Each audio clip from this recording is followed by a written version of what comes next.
¿Cómo están? Bienvenidos a Última Mirada. Día jueves, día de análisis internacional y han pasado muchas cosas.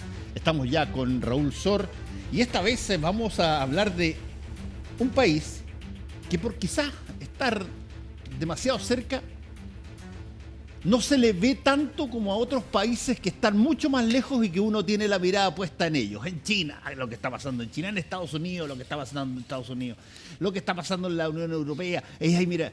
Y sin embargo, nosotros tenemos acá en Sudamérica a un país y a una organización, los BRICS, y a un país más mayoritario, que es Brasil.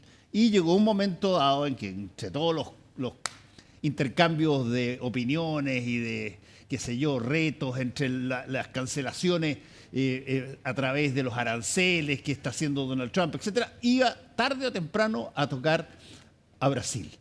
Y Brasil sacó la voz. A ver, ¿qué está pasando, Raúl? Bueno, Brasil, hay un pleito, yo te diría, esto es High Noon, es decir, el gran duelo del lejano oeste en que el sheriff y el bandido se enfrentan. No voy a decir quién es quién en este caso, pero Estados Unidos le ha dado un plazo hasta el 1 de agosto a Brasil para que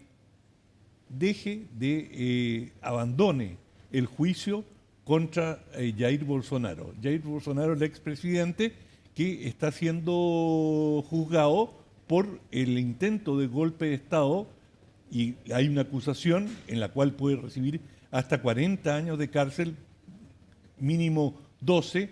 Habrá que ver que a comienzos de septiembre va a haber un fallo, pero Trump consideró que esto no tenía ningún asidero y después de recibir bastante lobby de los bolsonaristas, especialmente de su hijo que está en Estados Unidos, bueno, Trump amenaza a Brasil con un arancel del 50% a los productos exportados por Brasil a Estados Unidos si no deja libre de polvo y paja a Bolsonaro.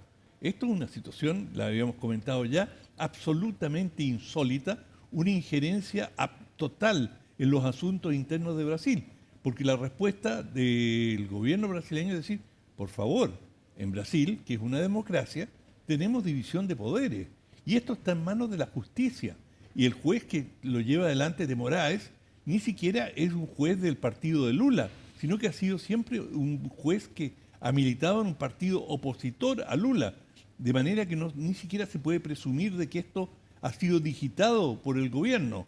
Acá hay evidencia en la postura del gobierno y el Poder Judicial en forma independiente, el Tribunal Supremo, es el que ha considerado las pruebas y está juzgando a Bolsonaro.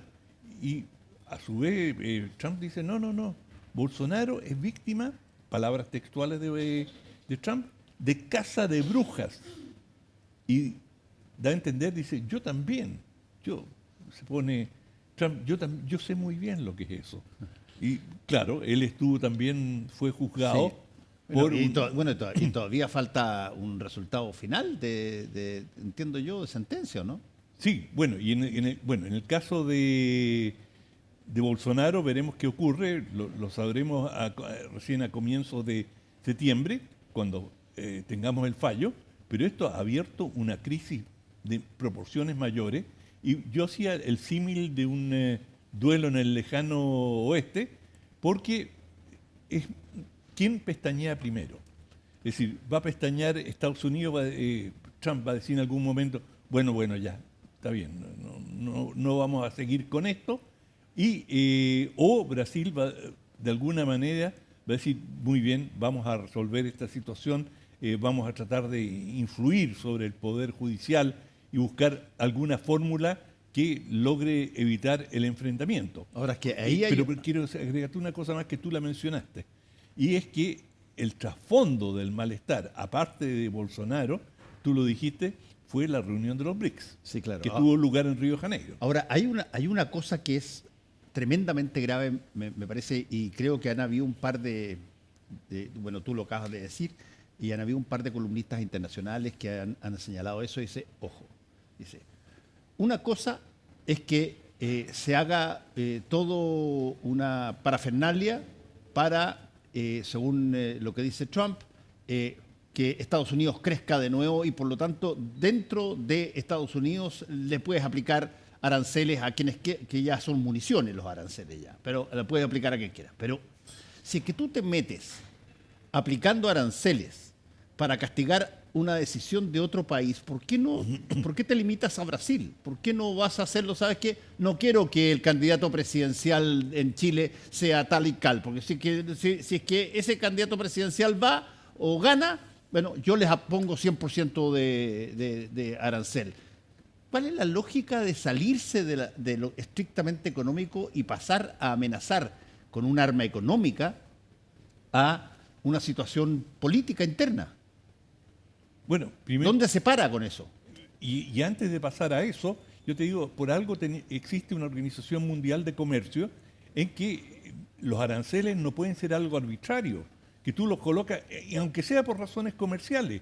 El proteccionismo está sancionado, está penado legalmente, y existe una organización mundial que se encarga de ver cuando hay aranceles o hay subsidios que desfavorecen o le dan ventajas a un país, el otro que se siente desfavorecido puede señalar, pero mira, ellos están subsidiando las exportaciones y nos están perjudicando, y hay fallos. Y han habido, por ejemplo, grandes juicios entre Boeing y Airbus, las dos grandes industrias aeronáuticas, en que se han acusado mutuamente de que uno recibe subsidio de la Unión Europea y el otro de Estados Unidos. Y bueno, finalmente la Organización Mundial falla y dice, ustedes tienen derecho a una compensación de tal volumen, etcétera, etcétera. Bueno, si tú te sales del área comercial, que ya está regulada, no es, Sí. tú no puedes aplicar los aranceles que quieres, y aquí ha habido una vulneración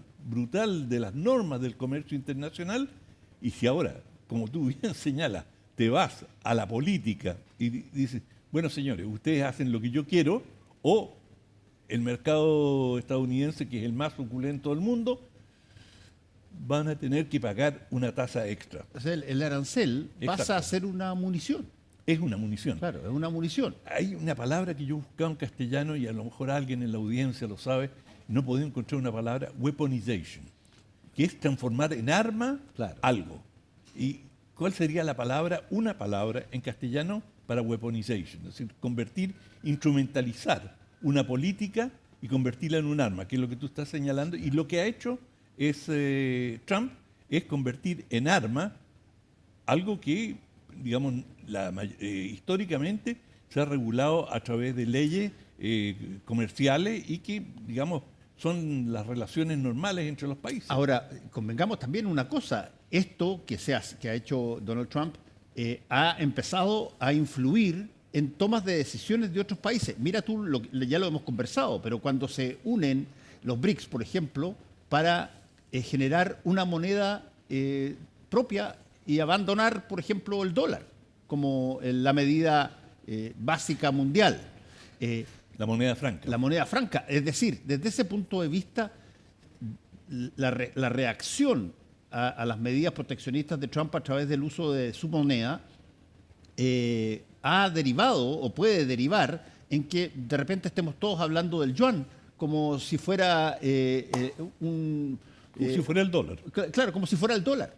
¿Ya? Y esa situación es un cambio súper gigantesco porque, bueno, casi todo el mundo vive en torno al dólar. Bueno, marcaría el fin de la hegemonía financiera que ha tenido Estados Unidos de la Segunda Guerra Mundial. Sería tan drástico como eso.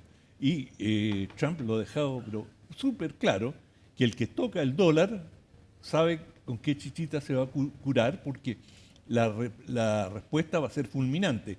Y en parte la reacción hacia Lula y hacia Brasil es una advertencia, porque Brasil ha sido uno de los países que con bajo perfil ha estado promoviendo no necesariamente una moneda alternativa, pero Brasil y China ya realizan parte de su comercio con yuan. De manera, esto en el Yuan es la moneda china. Exacto, y es en el comercio bilateral. Claro. Pero esto podría ampliarse. Y bueno, y eso es, digamos, y tomaría mucho tiempo hacerlo. no es algo que se pueda hacer mañana. No, por supuesto, pero es un proceso que está iniciando lentamente. Claro, pero lo que es interesante, lo que estamos viendo, y probablemente otras veces ha pasado algo similar, pero lo que estamos viendo es una guerra económica, donde las municiones son determinados, por ejemplo, los impuestos, que es el arancel. Por ejemplo, a la importación extranjera, el arancel es el impuesto.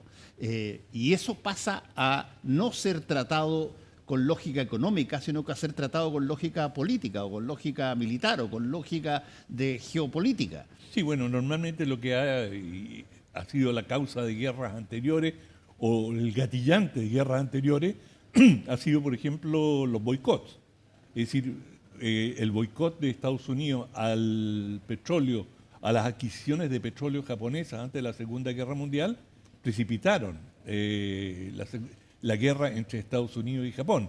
Ahora, claro, esto es un paso más adelante, pero los boicots y las restricciones comerciales han existido y han sido un arma, digamos, del arsenal diplomático desde hace mucho tiempo. Claro, ahora lo que sí es interesante para darse cuenta o para ver, para notar que hay un cambio en la lógica, es que tú miras esto de la aplicación de aranceles y tú entiendes, aquí Estados Unidos está aplicando una medida económica de presión para alguna determinada cosa. Pero cuando ves que la cosa ya entra en el término de la política eleccionaria y dices, mira, Estados Unidos va a poner un arancel, no porque le caes mal o porque eres un buen competidor, sino que porque prefiere que este candidato sea el ganador y no acepta a otros candidatos como ganadores y te pone un arancel si es que gana otro, eso cambia totalmente la historia. Sí, y digamos, por supuesto, y hay una preocupación muy grande y lo que llama la atención es la soledad, entre comillas, de Brasil. Por ejemplo, que Sí. la Unión Europea no se pronuncie sobre estos temas, que son temas internacionales y que lo mantenga como una cuestión bilateral, porque lo que está ocurriendo con Brasil está sentando un precedente. Hoy se lo hacen a Brasil, hoy vienen por él, pero mañana pueden venir por mí. Y podríamos tener en Chile, que en algún momento, en una circunstancia, bueno, digamos, en Washington dijeran, no nos parece, y en ese momento le vamos a decir a los brasileños, oye, pero ¿cómo vamos a permitir? Claro. Y bueno, te van a responder, ¿y tú qué hiciste? Claro. Es decir, estoy hablando de una lógica internacional en la cual Estados Unidos está logrando imponer algo que hemos comentado antes, que es las relaciones bilaterales. Esto es entre tú y yo. No, es que tú estás violando un principio general y miras para el lado y dices, bueno, ustedes me van a acompañar en esto porque ustedes se dan cuenta que esto es una injusticia. No, viejito, esto es bilateral. No mires para los lados. Y ese es el fondo del problema con los BRICS. Estados Unidos no quiere tratar con un sindicato, no quiere tratar con un grupo de países. Y a Brasil le está diciendo, tú estás aleonando al resto del tercer mundo, bueno, a ti te vamos a dar una lección. Y es eso exactamente lo que está ocurriendo. Sí. Bueno, esto uno no puede tener todavía la clarividencia de para dónde puede conducir, pero lo que sí es que, tú lo dijiste muy bien, los países, me imagino que, aunque no planteen públicamente su posición, me imagino que todos están discutiendo esto. Pero no te quepa duda que este es el tema central y que los europeos lo están discutiendo y que, digamos, la Unión Europea le ha dicho a Estados Unidos, bueno, ustedes pueden aplicarnos aranceles, pero van a haber medidas, digamos, aranceles de vuelta, ustedes van a quedar sometidos también al pago de impuestos y Brasil ya lo ha dicho, el presidente Lula ha dicho, si usted nos coloca aranceles, nosotros le vamos a colocar aranceles a las exportaciones estadounidenses. Y en el caso de la relación Brasil-Estados Unidos, Brasil tiene importa más de lo que le exporta a a Estados Unidos. O sea, es mejor cliente que vendedor, digamos. Exacto. Tiene, digamos, Estados Unidos tiene un superávit comercial con Brasil. De manera que si llegaran a esto, digamos, para los volúmenes de la economía estadounidense es irrelevante. Pero, digamos, ni siquiera el argumento que ha usado el presidente Trump de decir, el mundo abusa de nosotros, el mundo saca ventaja de Estados Unidos, en el caso específico de Brasil y Estados Unidos no se aplica. No. Es cierto en otros, por ejemplo, con Alemania, con Japón tiene déficit, pero con Brasil no. Sí, es interesante y para de alguna manera proyectar esto, tú tienes, y lo dijiste ya, y creo que es interesante repetirlo, estas son pruebas de qué tan sólida es la asociación de la organización que tú formaste. Formaste los BRICS, le pegan a uno, como tú muy bien dijiste, y a los otros no. Nosotros conversamos, etcétera, pegan a ti. ¿Qué tanto uno dice, lo apoyo? No lo apoyo. Si es que lo apoyo, de repente en una de esas me suben los aranceles a mí y mejor me quedo calladito. Y esa cosa es tremendamente típica de un montón de otras cosas que es la ley más antigua, claro, del imperio. Dividir para reinar. Dividir para reinar, claro. Vamos a ver. Ya, vamos a tu libro. Ya, te quería decir simplemente una cosa muy breve sobre Siria, que allí hay un deterioro muy grande, han habido bombardeos, Israel incluso bombardeó Damasco, bombardeó el Ministerio de Defensa en Siria, y todo esto se da, entre otras circunstancias, porque, bueno, como hemos dicho en otras oportunidades, Siria es un rompecabezas donde hay muchas minorías. Y hay una minoría, que son los drusos, que tienen una relación muy especial con Israel. Por ejemplo, buena parte de la policía de frontera de Israel está compuesta por drusos. Y los drusos son un grupo religioso de origen remoto, centenario, chiita, pero que, digamos, su filosofía general es adaptarse a los países donde están. Y como hay una minoría drusa en Israel, esos drusos se han incorporado y son un ciudadano más en Israel.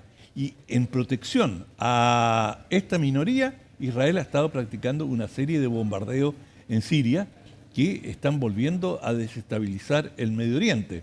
Y donde se pensaba que con el fin de la guerra civil iban a comenzar a restañar las heridas, lejos de eso, mantengamos un ojo en qué es lo que está ocurriendo en Siria. Sí, ahora dime una cosa, todas esas posiciones que en algún momento dado se plantearon de conversar, generar una... leí por ahí, no me acuerdo si fue en el Dínamo o en otro diario, pero leí por ahí que incluso había ya una suerte de reconsiderar la idea de los dos estados. Todo eso que se dijo en algún momento dado, mira, van a iniciar conversaciones, ¿te acuerdas tú que en un momento dado lo conversamos acá? Es posible discutir y dialogar. Nada de eso ha funcionado, ¿sí? Estamos en el medio de la niebla más profunda, no hay ninguna indicación real de cómo se va a salir de la crisis generalizada que se vive en el Medio Oriente. Lo de Siria no viene más que a subrayar que lejos de haberse apaciguado la situación, todavía las heridas están absolutamente abiertas, ni hablar de Gaza, que todavía no se vislumbra ninguna salida a las conversaciones entre Hamas e Israel, no han conducido a ningún... Pero han habido. Siguen vigentes, pero no llevan a ninguna parte, y por los planteamientos de ambas partes, tan lejos de una solución como lo han estado a lo largo de los últimos meses, de manera que la situación en el Medio Oriente sigue siendo muy, muy oscura. Oye, una última cosita sobre eso que te quería decir.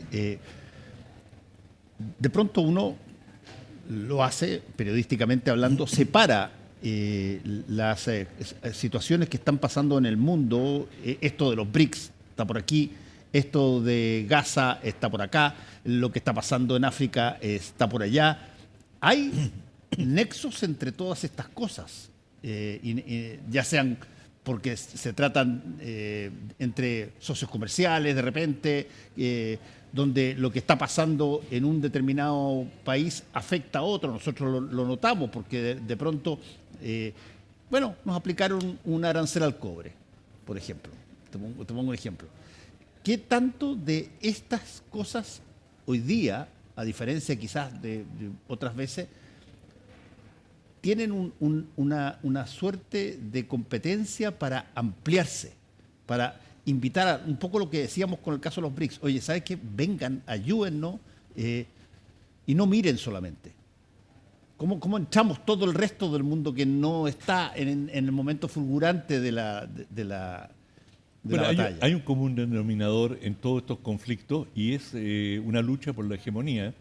Y Estados Unidos está tratando de restablecer una hegemonía. No es que la haya perdido, pero ha disminuido su poderío económico, político, no necesariamente militar, pero Estados Unidos está disminuido y eso es lo que el presidente Trump ha explotado. Y eso quiere decir MAGA, Make America Great Again. Hagamos a Estados Unidos grande nuevamente.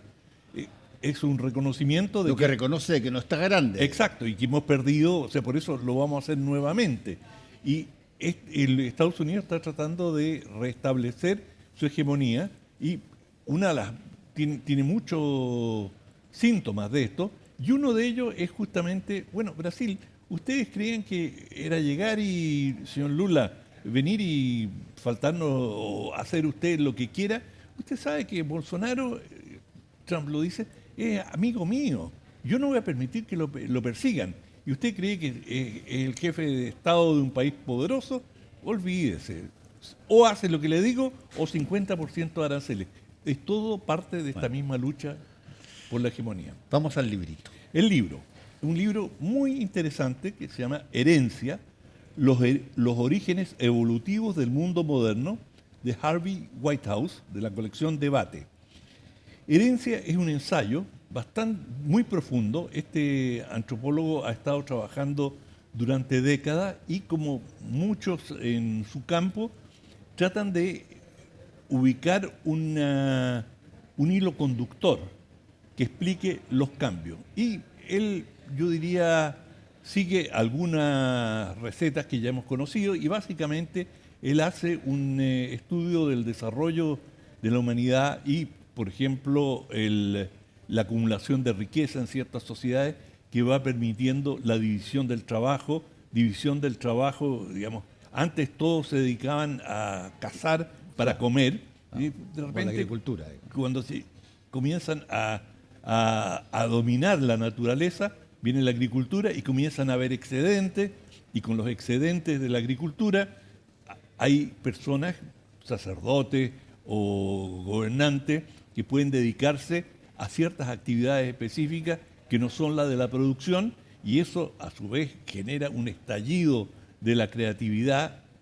Es un libro muy, muy interesante. Y de cómo llegamos a estar aquí en esto. Exacto, y tiene un pasaje que a mí me fascinó, está muy bien desarrollado, y es la cultura de los sacrificios humanos. ¿Por qué la mayoría de las culturas antiguas sacrificaban a seres humanos, y especialmente niños? Él cita el caso de, por ejemplo, los aztecas, por ejemplo. Exactamente, maya, la construcción de un templo que cuando lo terminan, asesinan o sacrifican a 200 niños, 200 criaturas. Y hay evidencia de que esto se hizo también en Chile. Digamos, esto se vio a través de las momias, los incas.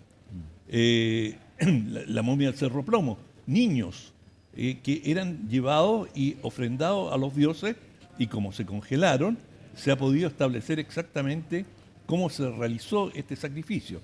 Y él, el caso más bíblico, más conocido, es Abraham, sí. Y este es el criterio, la necesidad que tiene el Abraham en el momento en que Dios le ordena matar a su hijo. Y bueno, finalmente lo que dice la Biblia Pero era una prueba de fe, digamos. exacto, pero Abraham está dispuesto a hacerlo y hay imágenes de él con el cuchillo, con el niño Sí. arrodillado. Bueno, esto es la prueba máxima de subordinación, de sometimiento. Y cómo esto fue utilizado a través de los gobernantes en aquellos tiempos para establecer la obediencia total. Y el rol, y este es Te lo voy a robar. Sí, es tuyo. El rol, digamos, el fuerte del libro es el análisis de las religiones. Y cómo las religiones, ninguna en particular, sino que todas, ponen como criterio fundamental la obediencia absoluta. Y cuanto más absoluta, mayor es tu fe. ¿El libro se llama? Se llama Herencia, Ajá. y de Harvey Whitehouse, Muy bien. antropólogo de la Universidad de Oxford. Pasa acá. Que lo disfrutes. Tengo libro nuevo para empezar hoy día mismo. Hasta luego, muchas gracias. Nos encontramos el próximo lunes. Chao.